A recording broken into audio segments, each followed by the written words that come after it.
How to open the camera application in your MacBook. In this video, I'm going to take you through 4 very simple ways in which you can access your camera in the MacBook. Along with that, some privacy settings, camera settings, and also how you can use your iPhone as an internal camera, as in you can use your iPhone's camera as the webcam in place of the inbuilt webcam of the Mac. So let's get directly into it. So the first method is using a photo booth. So I'm going to press Command and space, and I'm going to type photo booth over here, and there it opens up photo booth.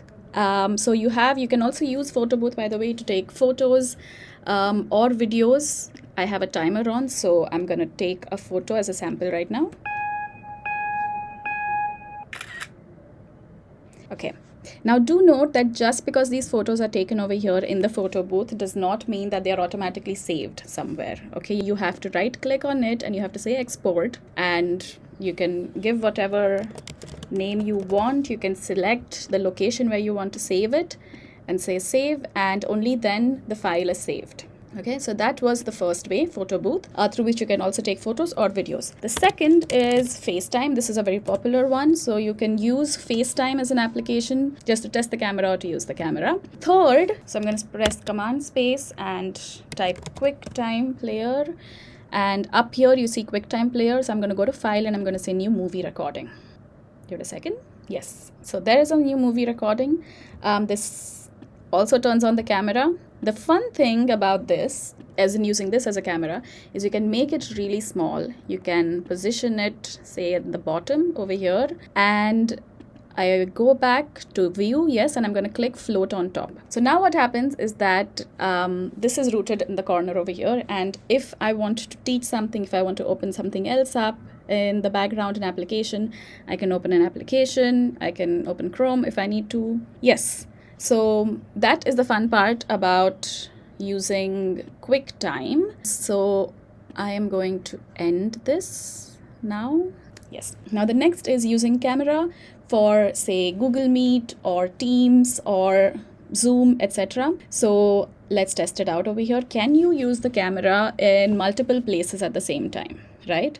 So let me host a meeting in Zoom right now. Right. So the camera is working over here in one tab. Now I'm going to open it up in Google Meet as well, right? Let's keep this over here. Let's say a new meet, new meeting. Right. So now we have the camera using 2 different tabs, 2 different applications, which is one is Google Meet, one is Zoom. Both are using the camera at the same time. What else can we open with this, right? We had opened photo booth, right? So let's reopen it, and you can see that the photo booth can also use this. FaceTime, that was another one that we had. This, honestly, I'm just having fun with this right now. So FaceTime is also something that you can use. Let me position it here. And the last is we had QuickTime, right? QuickTime Player.